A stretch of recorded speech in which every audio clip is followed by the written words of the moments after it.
Media మిత్రులందరికీ పేరు నమస్కారం. తెలంగాణ ప్రజలకు ఒకటి విజ్ఞప్తి చేస్తున్నాం. వాదనలు అన్నీ కూడా మా ఛానల్ కాదు, మరి V6 ఛానల్ కావచ్చు, TV9 కావచ్చు, అన్ని ఛానల్స్ ఒక అనుకూలంగా ఈ పార్టీకి ఇస్తుందనే కాదు, ప్రతి ఛానల్లో కూడా డైరెక్ట్ లైవ్ గంటన్నర కూడా క్లారిటీగా క్లియర్గా ఎప్పుడు లేనటువంటిది లైవ్ పెట్టి వినిపించింది.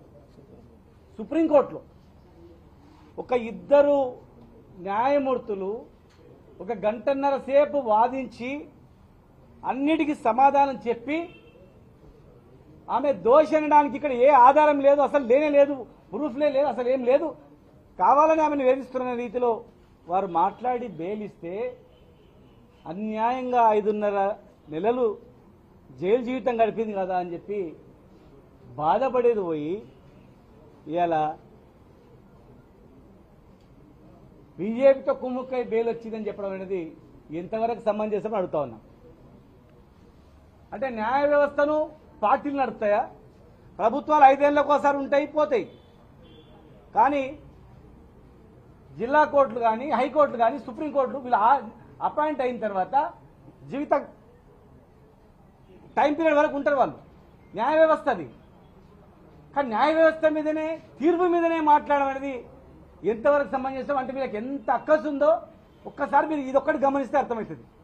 5.5 ఏళ్ల తర్వాత వచ్చినటువంటి బెయిల్ పిటిషన్ మీద అసలు ఈయన దోషి అనడానికి ఏ ఆధారాలు లేవని చెప్పి అన్యాయంగా అమ్మాయిని పెట్టింది కదా, చదువుకున్న ఆమె, ఉన్నతమైన చదువు చదివింది ఆమె, ఎన్ని అబండాలు పెట్టింది కదా అని చెప్పి, ఇన్ని పుకార్లు పుట్టించానని చెప్పి న్యాయ వ్యవస్థలో మరి వచ్చిన బెయిల్ మీద మాట్లాడడం అనేది ఎంత దురదృష్టకరమో ఒక్కసారి ఆలోచన చేయండి.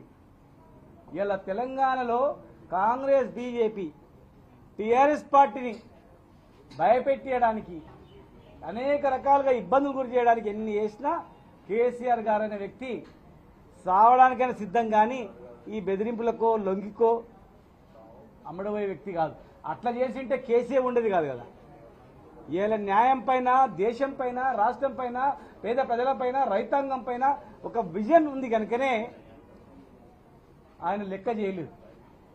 ఒక న్యాయమూర్తుల మీద మాట్లాడడం అంటే మరి ఎంతవరకు ఇది? ఇంకా వాళ్ళు మాట్లాడే విషయాల్లో ఇక మేము చెప్పడానికి కూడా చాలా ఉన్నాయి.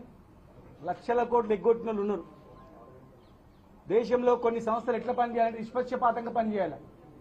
గవర్నమెంట్కు వ్యతిరేకంగా మాట్లాడినప్పుడేమో కేసు అవుతుంది, ఆ గవర్నమెంట్లో జైన్ అయ్యాకనేమో ఏమున్నా అనే టైప్లో గతంలో వివరించారు. ఇలా కేసు అట్లా కేసీఆర్ గారు అనుకుంటే అసలు ఇంతవరకు వచ్చేదే కాదు కదా. ఆలోచన చేయాల.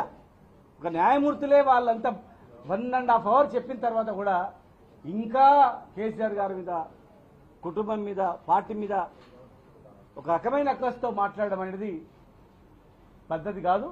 మరి ఆ పార్టీలో ఉన్న వాళ్లకు, కాంగ్రెస్ పార్టీలో ఉన్న వాళ్ళు బెయిల్ వస్తేనేమో మరి అదేమన్నట్లా అంటే మీరు కుమ్ముక్కై వీళ్ళు కూడా కుమ్ముక్కైనట్లు అనుకోవాలా? ప్రజలు ఏమనుకోవాలా?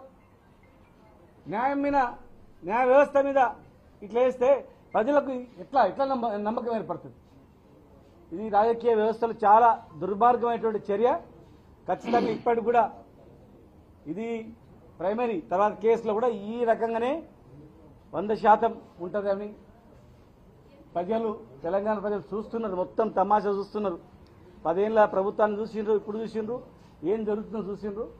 న్యాయ వ్యవస్థ పైన ఇట్లా దుర్మార్గంగా మాట్లాడడం అనేది ప్రజలు ఎవరు కూడా విశ్వసించారు. Thank you.